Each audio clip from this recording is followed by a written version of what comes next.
traffic.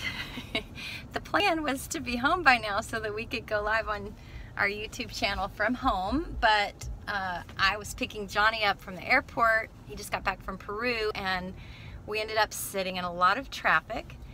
So we are now just joining. We are still, yeah, you would think when a plane comes in at 12:53 that by 3:15 we should be able to be home at normally 35 minutes, but not Friday afternoon. Anyway. Well, I was thinking that it would be really cool to just share with y'all a couple of things. Sorry about the sun glare there. Yeah, see if I can block it there. That is one of the blessings of California that we'll focus on while we're sitting in LA traffic, is yes, the beautiful sunshine that we have here in our still October high 80s. So we're not complaining. This is great.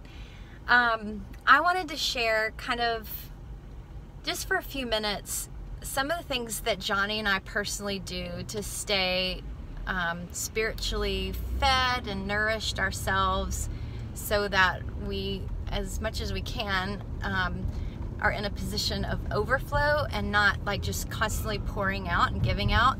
And whether you're in ministry or not, you're giving out. You're giving out to your family, you're giving out in your marriage relationship, in your career, in those things that you're passionate about.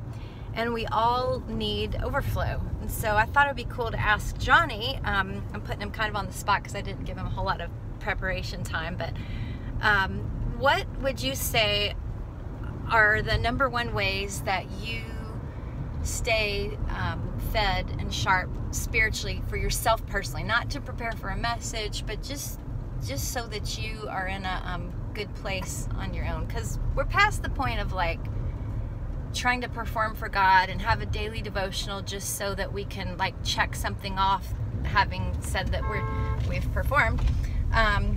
So we just went through a yellow light that someone else was going through too. They Anyway, turned in front of us, so we had no option. So there we go. Okay.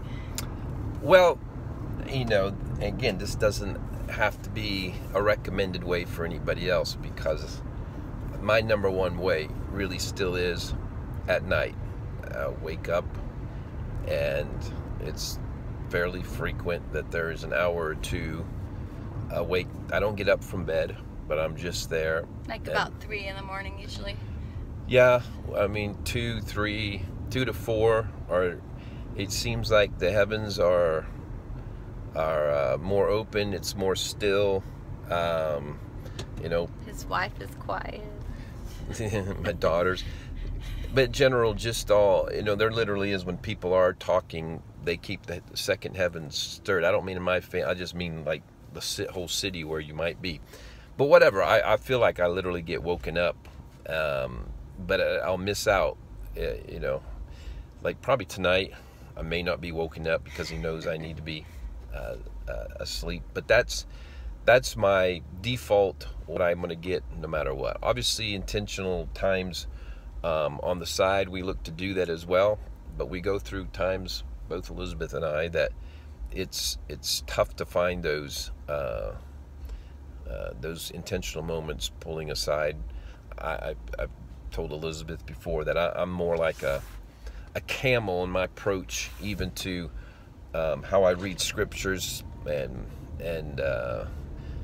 lock in with the Lord. I'll do, like, if I'm as it relates to reading the Bible, I'll do like a whole book, 2 whole books of the Bible, or just read a whole just eating it, and then I'll just stop, and it's like I'm being nourished from it for a while after that. So it's, rather than it being a daily discipline, it is more that the daily discipline is just spending time with them.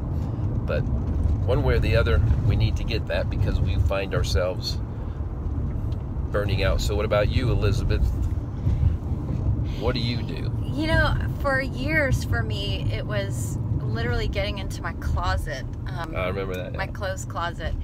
And just sitting on the floor. And it was the only place in the house where I could be not be distracted by like a pile of laundry that needed to be done, or, you know, someone interrupting me. And I felt like I could just really focus and meditate and read and pray and cry, whatever was necessary at the time.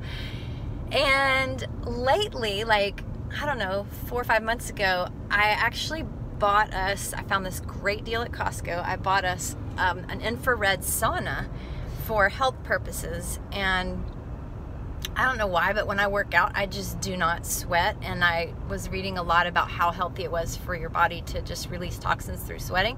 So I bought a kit from Costco, and my daughter Gloria and I built the thing one time when he was out of town. And now I love getting in there. I installed like it's in our garage, and I installed a, what do you call it? A shade, like a blind that you pull down over the glass door, and it's like a little closet. So I get in there by myself, and it just so happens to have Bluetooth speakers. So I turn on my worship music, and for 30 minutes, it feels like a warm hug while I'm there sweating, and just time alone with the Lord, and the Holy Spirit just always speaks to me stuff. And I've 99% of the time I really guard that time, and I don't get on my phone. I don't look at anything else. I literally just sit and spend time just listening and pouring my heart out to the Lord, and we have great conversations in there. So that's for me. I'm currently way behind on some reading I'm wanting to do in the Bible, but I've been going back through the Gospels and the story of Jesus, and just taking a fresh look at this one thing. Like, I just want to know, big bump, I just want to know, like, everything that Jesus did, he said he did because he was showing us the Father's heart for us, basically. And so I'm reading back through and thinking, with everything I read about Jesus, why did he do that? Why didn't he do that? What did he say? What didn't he say in that moment? And what does that tell me about my Father? And that's been really fun. I'm getting caught up on some other things so that I can get back refocused on going through that. But I'd say I'm kind of similar to you in the whole camel thing. And it's funny because that kind of mirrors even, I think, the longer you're married to someone, maybe it's not true, I'm sure, for everyone, but you kind of do that. You